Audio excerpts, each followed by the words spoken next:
We're stepping on the field to dominate. It's time to hunt. Physicality, come through. Would you let the Lion King roar there, baby? Touchdown, H-Town. Let's go.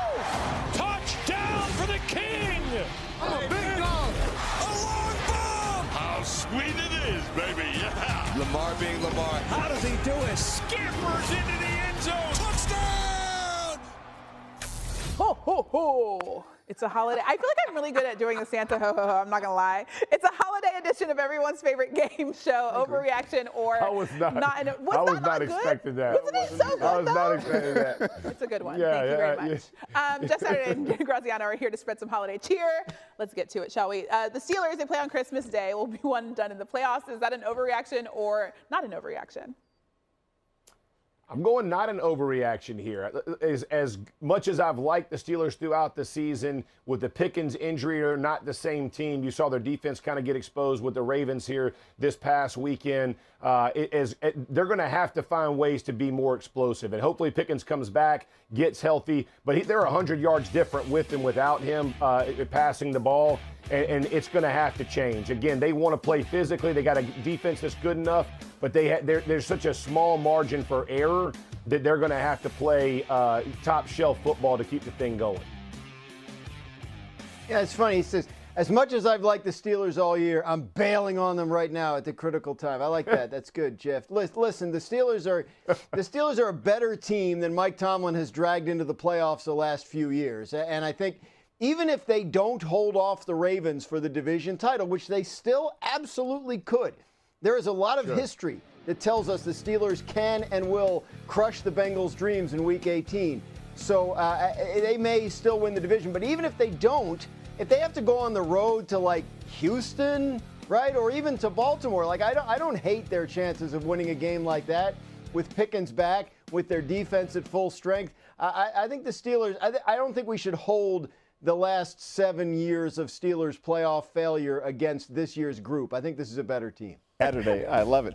Looking ahead to Christmas Day, the Chiefs can clinch the AFC's top seed with a win at Pittsburgh. Kansas City is going for its third win in 11 days and also attempting to become the first team in NFL history to win games on 6 different days of the week.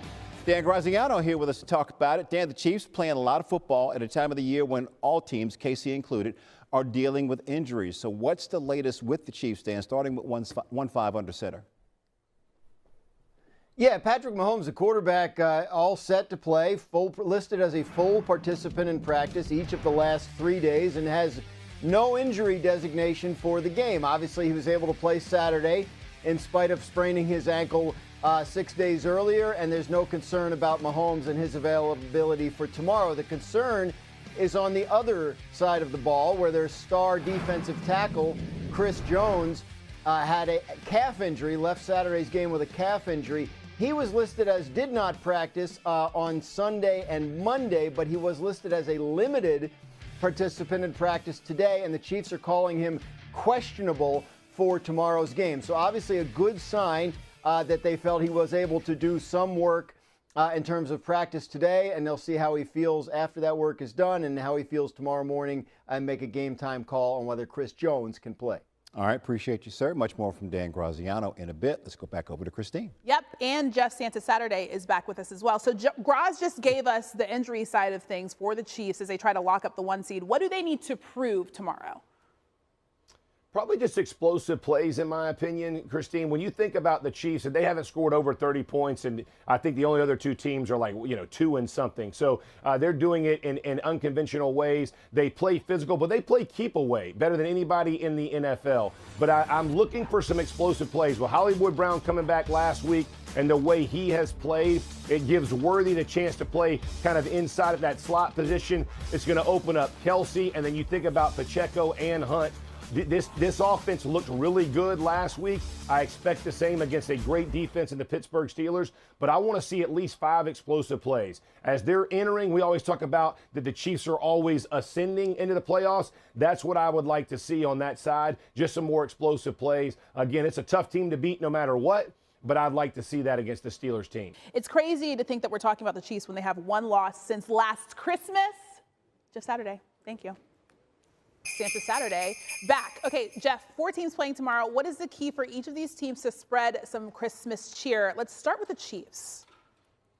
Chiefs, keep playing keep away, Christine. When you think about what the Kansas City Chiefs have done all season, they're better than anybody in the NFL. They've had 43 drives of 10-plus plays. They've had 20 touchdown drives of 10-plus plays. That means the offense on the other side has to watch, and your defense gets fresh. They need to do the exact same thing to defeat the Steelers, make the Steelers offense press every time they touch the ball because they won't get enough. That's exactly how you fall into the Chiefs' defensive hands. That's what they're looking to do. For the Steelers, big plays. You're hoping Pickens can play tomorrow because he is a difference maker on your offense. They average over 100 yards more when Pickens is on the field for them.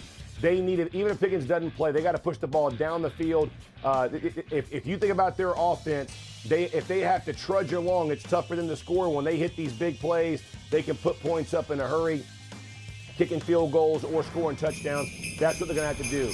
For the Baltimore Ravens, as good as Lamar Jackson is, MVP, all that stuff, Derrick Henry. If you saw how that Steelers game started, it was with physicality. Their offensive line played downhill. Derrick Henry ran through it, whether he was running or catching the ball out of the backfield. That was physicality they're looking for. Keeps them where they need to be. I love the Derrick Henry addition and what he's got to do. Keep that thing going. And then finally, Houston Texans. Nico Collins and Joe Mixon got to play big. This is a must for Joe Mixon type game. With Tank Dell going down, it makes it more difficult to be explosive. Everybody's eyes are going to be on Nico Collins, but you got to find a way. So Joe Mixon, Nico Collins, be the playmakers that you've been all season. Again, it gets tougher because of injuries. That's your only chance to beat this team tomorrow. That's what they got to do. I was in the weapon mindset, and I was like, what's a cool weapon? And samurai swords, I think, are pretty dang cool. And Nicole, she works for me, and she was able to go and find them for me, so she did a great job finding the best ones out there, so I think guys were excited about it. He got them. Okay, let's talk about the Bengals, who still have a shot at the playoffs after another big week from Joe Burrow. If they make it, the Bengals can be a problem in the AFC playoff field. Jeff, is this an overreaction or not an overreaction? No, it's not an overreaction. Listen, I know their defense is not good at all, but their offense can score a lot of points. They played the Chiefs to a point. They played the Ravens to a point in an overtime. They played the Steelers tight game. They got the Steelers again coming up. But this team offensively is just loaded, and so anytime you get a team that can score a lot, if your offense doesn't play to form and can't match, again, that's not saying a lot against this defense, but they can be problematic. Do I think they will be? Nah, probably not, but they could be. If they make it in, they could be problematic. Yeah, still a big if. They got to beat the Broncos this week. They got to beat the Steelers next week, and then they need the Colts and the Dolphins to each lose one. A lot has to happen, but there is a chance. And if they do get in, they are not going to be a team that teams want to face. I mean, the Chiefs barely got away, as you mentioned. The Ravens barely got away from them twice. It's no fun to play Joe Burrow right now, and this offense with Jamar Chase and T. Higgins and Chase Brown, the second-year running back who's running really well. And no, they don't have much of a defense, but there are a lot of defensive question marks in the rest of the AFC playoff field as well. Buffalo's struggling on defense. Baltimore's been in and out most of the year on defense. So, yeah, the Bengals would be, if they were able to sneak in here in position to win some shootouts, make life miserable for some of these teams. All right, let's go over to an offense that looks